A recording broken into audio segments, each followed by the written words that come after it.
The F chord is probably one of the most difficult beginner chords. We're going to look at a few ways to play this chord, a standard beginner's way and a couple of easy ways if you find that standard one a little stretch too far. So let's dive into the standard version, but stick around for some beginner guitar theory and then those easy Fs. So there's the F chord and you can see the finger positions. And this is what I consider to be the standard beginner's way. And it's that first finger that often causes problems here, because this finger is flattened across the top E and the B string. Well, my friends, you need to flatten the first finger over the two strings like this, as you can see. It's not flat like that, because that's not the way it's going to work. It's going to be too difficult. You often see it in guitar chord books like that, but it should be like that, sort of kind of you're using that part of the fingers and you can see where the groove of the strings is, and because not on the flat part there, like so. Now play those two and you should get something like this. Okay. You know, the two strings are ringing out nicely. Now for the other two fingers it's fairly straightforward. The second finger here on the second fret of the third or G string and the third finger at the third fret of the fourth or D string. Try not to play the open A or fifth string or the low E string as indicated by the X's on the guitar chart just there. So remember, when you see an X over a string in a chord chart, it means not to play it. If you see an O, on the other hand, play the string. The F chord should sound like this when you strum it.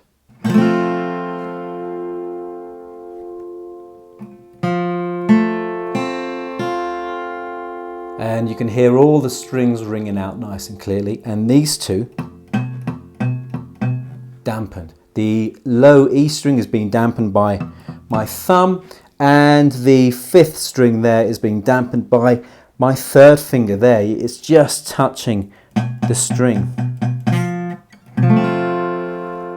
Let's try progression, and here's a very common chord progression. As you can see there, we've got C, F, G and C. Very common progression. And if you need any help with those chords, then please check the description down below for links to those lessons. One thing you'll notice is that these two fingers here, the second and the third, for the F, the C and the G, they are in the same position. So there's C, there's F, there's G, they're on the same frets, they don't move, so you're not going to be shifting about, the fingers aren't going to be going around here. Keep them as close together as you can while you're changing. So let's have a go at this. C, F and G. 1, 2, 3, 4.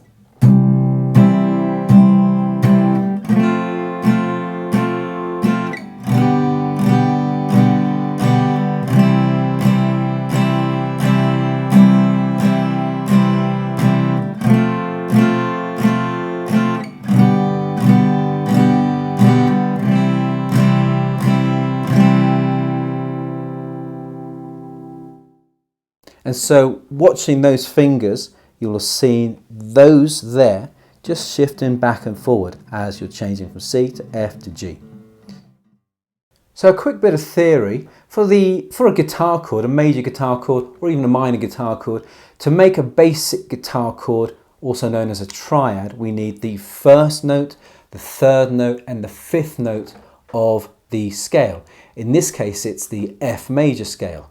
And if you look at the diagram there, you'll notice that the first is an F, the third is an A, and the fifth is a C. And also looking at the guitar, if you look at my fingers there, that there is an F, the third fret of the D string. This one here, the second finger, is playing an A on the second fret of the G string. And the first finger is on the first fret because that's a C. On the F, as well as we are flattening that finger, that top string here is an F as well. So these two are the same note, just an octave apart, separated by 8 notes. Just a little bit of theory there. So as I mentioned at the beginning, we've got a couple of variations that we could use if you find that particular version, that standard one, a little bit tricky. So here's the first one.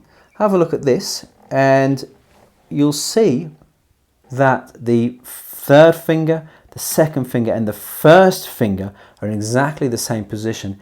However, we are not flattening that first finger. That's one of the things that causes many beginner guitarists a bit of stress, getting that little flattened part there. So we're not going to play that. And the great thing is, it doesn't matter if your finger is touching that top string, because we don't really want it to ring, because then it won't be an F chord. Okay, so, and we're still only playing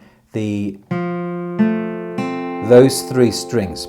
Okay, the sixth and the fifth, we're going to dampen those because we don't really need them, because this one here is our lowest note. And so, like this, it's a much thinner sound compared to the standard version,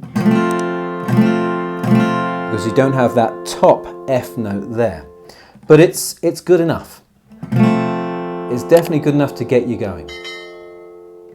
Now the second version, well, the second version uses the first finger flattened on the top two strings, and the only other thing that we're going to use is the second finger on the second fret of the G string, and that's it, and no more. Okay, and with this one here, we are only now going to play those three strings. We can't play this one, the D, can't play the A or the E. Okay, so you need a little bit more control with your right hand or your strumming hand. So like this. Again, it's quite a thin sound, but once again, it'll get you going if you find the other two versions a little difficult. And this one was the first version of F that I learned back in 1986. If you're not busy now, why not check out this playlist for all basic open guitar chords. Thanks for watching. See you in the next video.